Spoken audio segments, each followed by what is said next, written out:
Live. It hasn't said it yet. There we are. Hi. Hello, everybody. So this is Time for Talk. Thank you for joining us today. This is Dan Bullock, who has come to join me today. So it's our first celebrity guest that we're having on this session. So really, don't oversell it too soon. Sorry. but you're a celebrity. So yeah, really keen to have you in the office, Dan. Dan and I haven't seen each other for quite a long time, have we?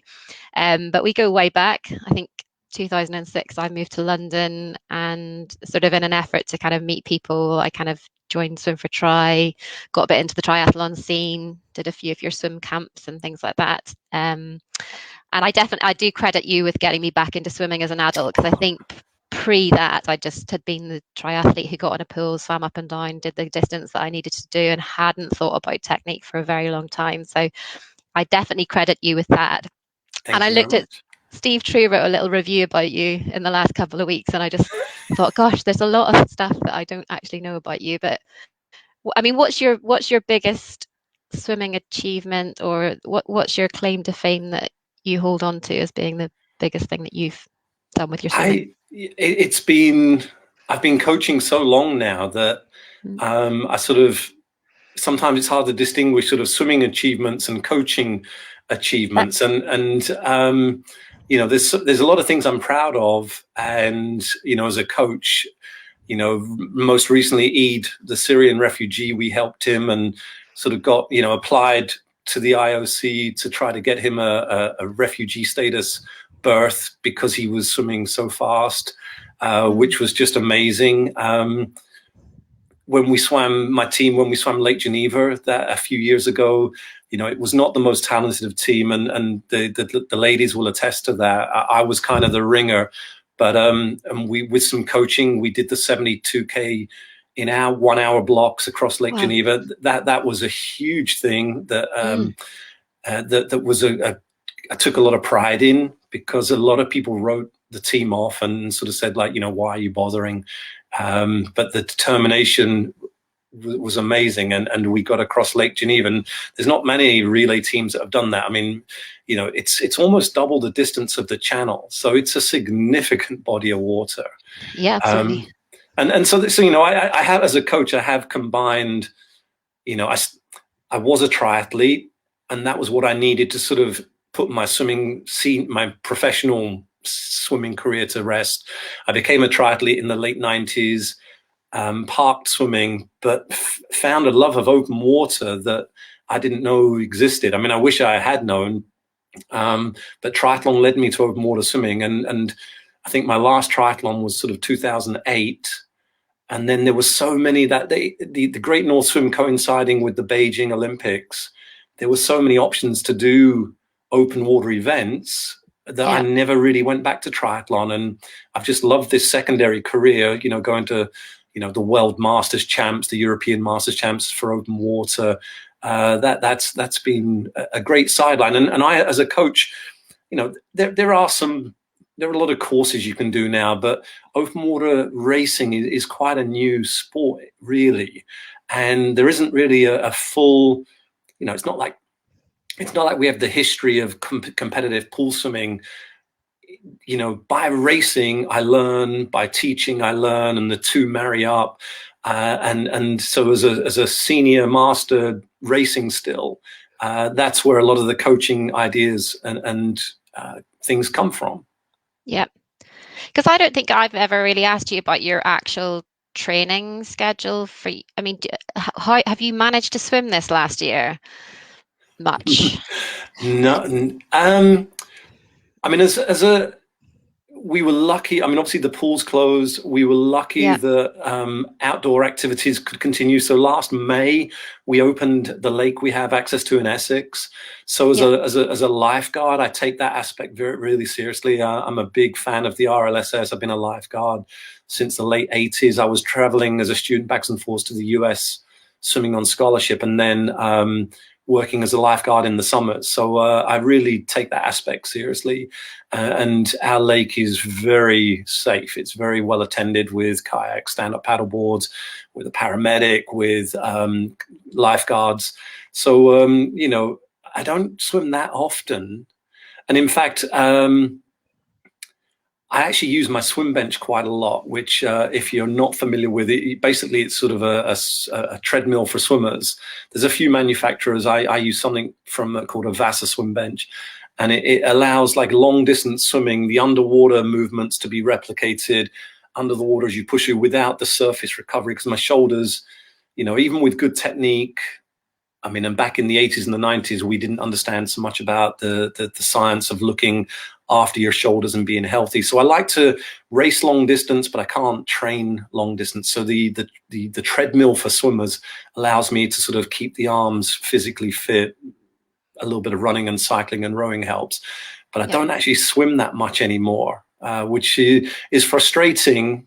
I just can't train that long anymore, so it's better if I'm not in the water. But I do like to not really race anymore, but just partake. The River Dart 10K, fabulous event. Henley events, fabulous. Chill swim up in the Lake District, absolutely. I mean, I'm almost like a swimming tourist now. I love to go and do swims. Good for traveling, isn't it? Good oh my goodness, nice yeah. Because you were running those kind of swim sessions through lockdown, weren't you? The kind of pulley kind of sessions, because I know quite a lot of people were kind of tapping into that, just in a way to kind of keep up some kind of swim technique as the pools have been shut. Yeah, I mean, God bless Zoom. I mean, as you know, we're all a bit fed up with being online. Last spring was I mean, it was just on the one hand, and we discussed this during the podcast, but, mental health, oh my goodness. I mean, even without the exercise element, it was just nice to speak to people rather, from bouncing off the walls. So the Zoom dryland stretch cord sessions was really helpful. And we got 3 a week for quite some time. And if anybody doesn't have access to the pools yet or wants to supplement, they're all up on YouTube on the Swim for Tri channel. If you want to, 30, 40 minutes, they're all recorded. I talk the whole time through, so you can turn it off if you want. I don't mind.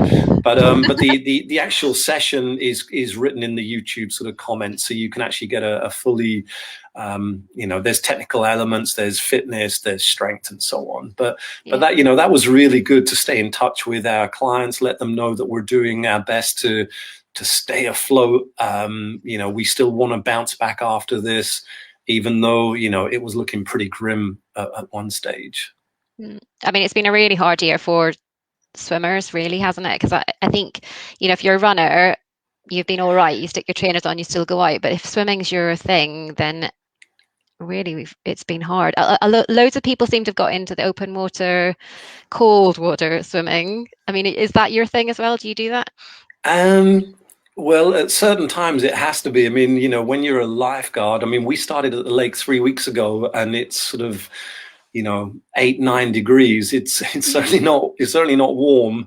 And when you're paddling around, the other lifeguards will be moaning if they're listening to this, because normally I'm on the side directing. Giving directions, but no, last week I did get in, and my goodness, it was tough. It was really chilly.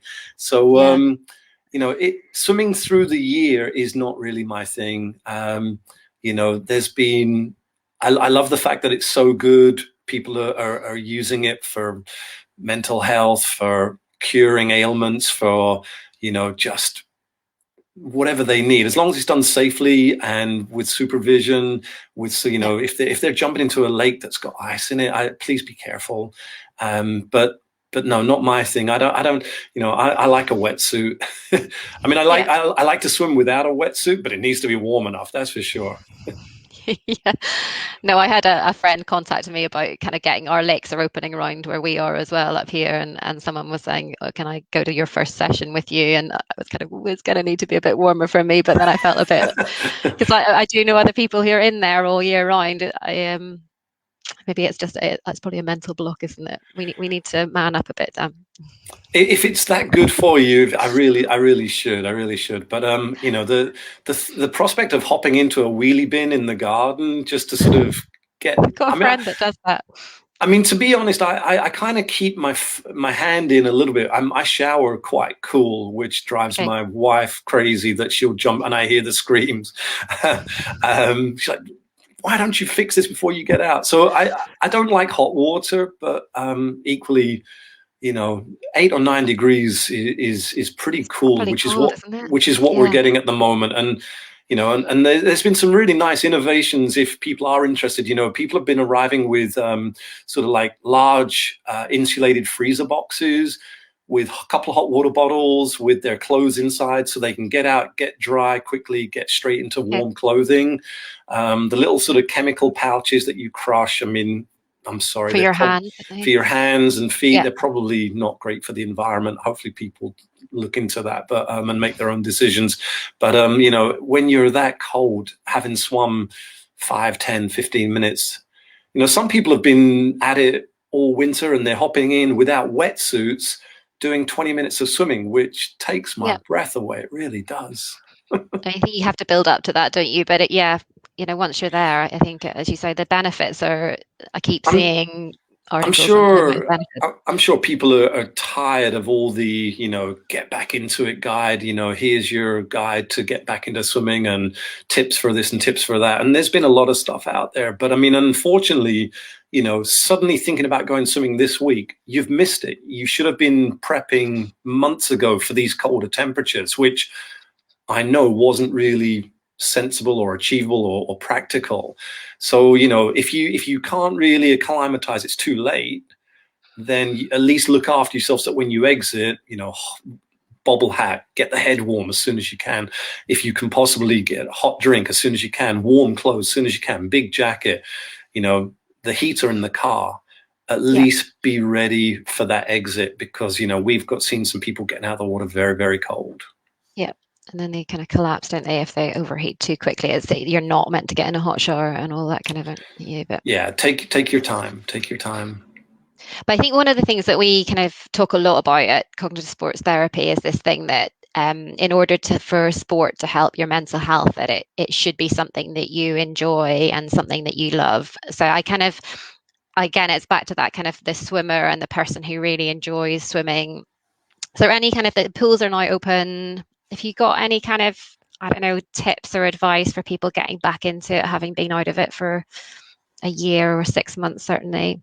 I thought about this yesterday, and I wanted to be brutally honest and say, it's gonna feel bad. It's gonna be, if you had any kind of swim technique last year and you've missed 4 months, it's God.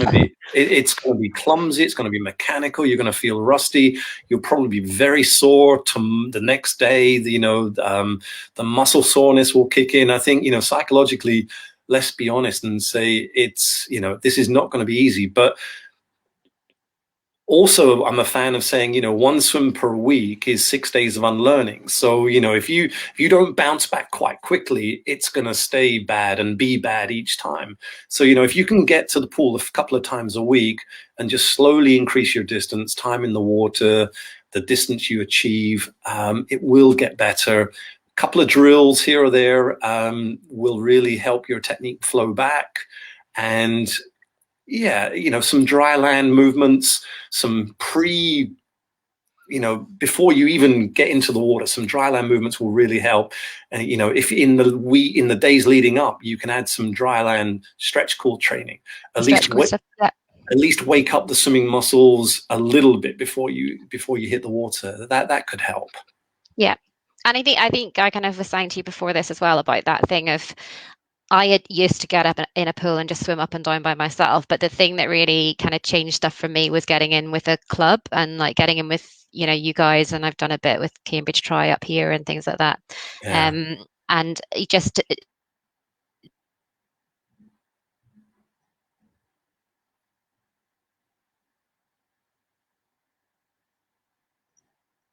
Sorry, Claire, I just lost the audio a little bit towards the end there. Is your mic gone off?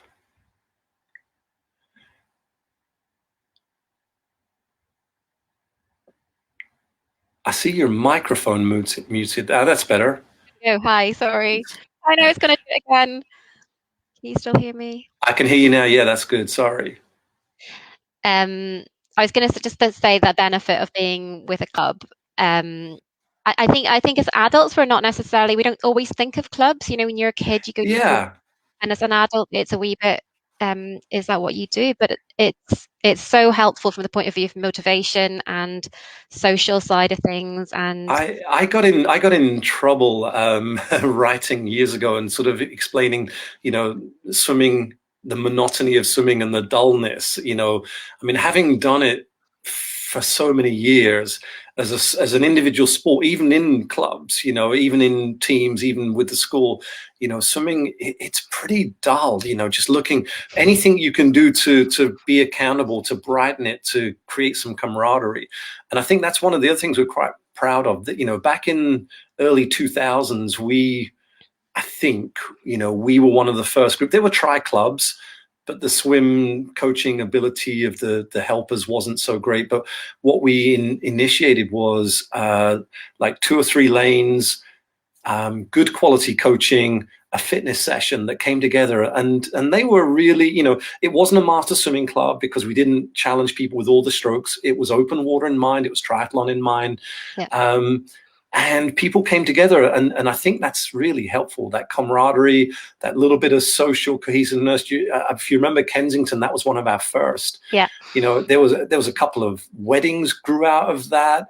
Richard and Jenny met, I believe, at one of our courses. I mean, it's not a dating agency, that by all means, but that's kind of the group cohesiveness. And I think we discussed this on, personally as a swimmer, I was good in that team environment. When I raced in the US representing my college, I outperformed, but when I came back and was more of a solo swimmer, I struggled to create that buzz and adrenaline, just sort of going up to Olympic trials and racing kind of on my own as a solo swimmer. I didn't achieve those levels. So I think, on many different levels, being in part of a group can, it's harder to, if there's a coach there, that's one thing. But if there's a group there, you're not going to get out before it ends. Before the session ends, if you've got a piece of paper, you might, if you're diligent, you might well be accountable and follow that piece of paper through, or one of our session in a bottles, I might add. Great bottle. Sorry. I forgot I might have one here, but I don't. But with nothing on pool deck and nothing to bar your exit, I'm guilty. I'll arrive at a pool and suddenly my 3K main set will be 2K by the time I've exited the changing rooms, becomes 1K after the warm up, because there's no one to say like, hey, what are you doing? So if you can join a club, join some sort of structured session, and there's lots available now. I think that's great for your, you've got to be pretty dedicated to stay in and get your 4K done on your own without any interaction, just counting tiles and solo swimming on the black line. And I think I'm guilty of that thing as well, of thinking that your technique is okay until someone like yourself sticks a video camera in front of you and then you actually see what you're doing. So there's, again, that solo swimming up and down, it works for maybe, a couple of extra sessions in the week, but having a check-in where someone's actually looking at your stroke actually really helps as well. Absolutely, because I mean, reasonable technique. If you're learning to swim, that's slightly different. But if you're a reasonable swimmer, as you get tired during a fitness session, it doesn't matter how you're an Olympian or struggling to finish your first. A reward of hard work is your technique failing, and a coach will just be there to remind you that, hey, pick up your elbow, or you're slipping, or your legs are doing whatever. Don't feel too despondent about your technique. The important thing is to try to exit your session with things back on track. And if you've got an extra pair of eyes, because swimming, think about swimming, nearly all of it happens behind you. So the best swimmer in the world won't really know until they're videoed or they're told. So, the important thing is try to exit with some amendments, it feeling good, and, and don't be too down on yourself that it ended up a little bit poor. Because it's almost, you think of it as a positive thing. It's bad technique disintegrating is a reward for hard work. And that happens to everyone. But the person, who repairs, polishes, restores it, doesn't disintegrate as much as the next person, they're going to be in good shape for the next swim. And anyone that's watching this, again, kind of thinking, people who are just not swimmers, who maybe did it when they were kids and they're just What would your advice be? Would it be to get into some sort of lessons again? Would it, is that the I way to come back to it as an adult if you have had a complete break and you're just thinking, actually, this could be my thing post I, lockdown? I mean, if it depends where you want to go with your swimming, or your triathlon. If you want to swim the channel, that's an awful long way to go. And we know that poor technique can contribute towards injuries. And, swimming often is about staying healthy and the mobility to perform the technique well. So, to have an expert look at you and think, right, you're only breathing to one side. Because of that, you're leaning on this arm. You're not creating any kind of catch and pulling motion with the palm and the forearm. It could save you a lot of physio, Yeah, Bill. It can make you faster, make you swim healthier, save money.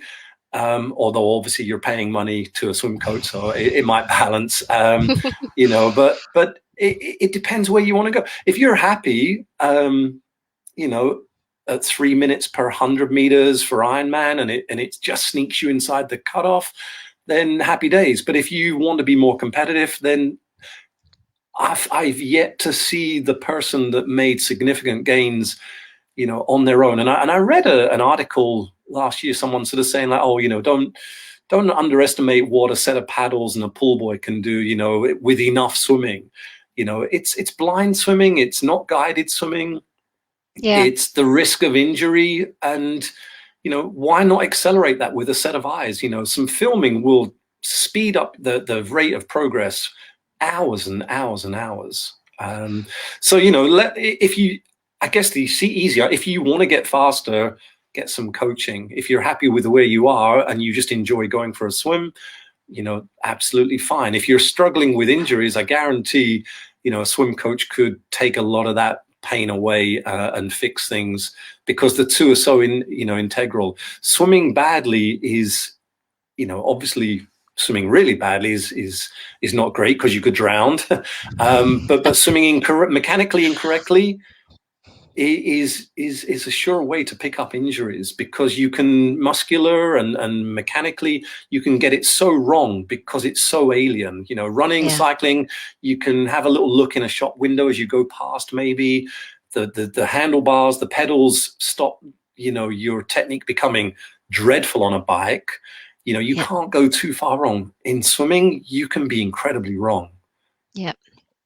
So I think, as you say, either kind of getting in touch with somebody like yourself to get some filming, or getting in with a team. I mean, I kind of really kind of would promote the team, kind of that kind of club environment, just from the mental health side of things, as well as just being around other people, and it adds a different dimension to it, doesn't it, and makes it more fun, I think. So. Absolutely, and just even if you're swimming, it's not rocket science. Even if you've just got someone, a friend, a swim buddy, what two of you swimming, and you're just sort of, you just describe Yeah, what you see. That like, well, I don't know the principles of swimming, but I can see your hand pushing the water down to the bottom of the pool, and surely that's not great as you're trying to pull yourself forward and move forwards. If someone can just describe what you're doing, that's kind of all it would take.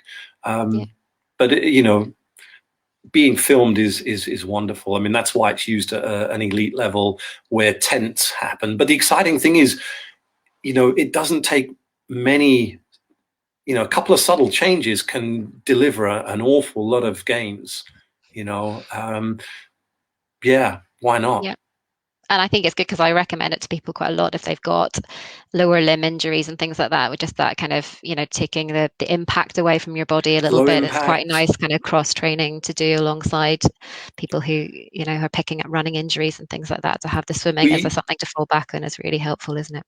um, we worked with there was a project a few years ago in conjunction with Speedo, and obviously there's lots of studies done at a high level, and what different techniques can do and what different training protocols can do. But for an average swimmer, an average adult, not much is really known. And University of Bath and Speedo did a collaboration, and 6 weeks of good quality training, 3 swims per week, limited sort of cross training, no biking, no running. This wasn't a triathlete. It was someone doing 3 swims per week. To be fair, they did have quite good techniques. So they were getting, in an hour they were getting, I don't know, 2 to 3K possibly done in a structured session, and they made some really good improvements. If I remember right, it was like a 13% VO2 max improvement. So I mean, if you can't run, if you can't bike due to an injury, but you can swim, you can still contribute to your overall fitness. Swimming doesn't need to be the poor relation in terms of, oh, I'll just go and do some aqua jogging while I wait for something to heal. You can really get fitter. Yeah. If anyone wants to look at that study, I've still got all the details. Super. Great. I think we're kind of nearly time to wrap up. I kind of said 15 minutes. We're kind of going over, aren't we? But I'm very sorry. excited. Yeah, I can. spoken to you for ages, so that's good. I love to talk about swimming, and you can tell I probably haven't done it for quite some time. So it's great. So what are you running at the minute? What sessions are you doing at the minute? My sister Keely, who you obviously know well, we started Swim for Tri, gosh, nearly 20 years ago. The one-to-one individual sport is allowed indoors, so where we host our one-to-one lessons, that's available as of this week. Our lake's been open for a couple of weeks. If you are going to poolside on your own, I've got training plans available on the website.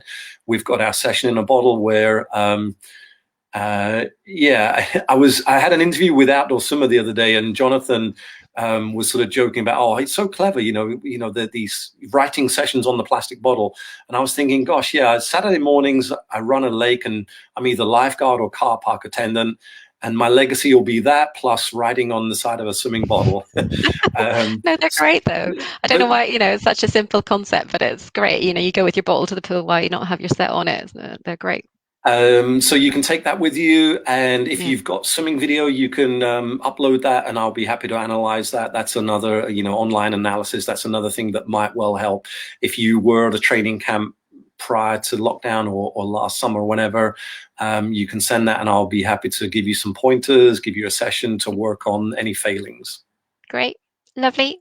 Thank you so much, Dan, Pleasure. for joining us. And I'm sure if there's any questions that come in afterwards, I can send them your way. I'm sure you'll be happy to answer. Please do. Thank you for your time. Thanks. Bye, everybody.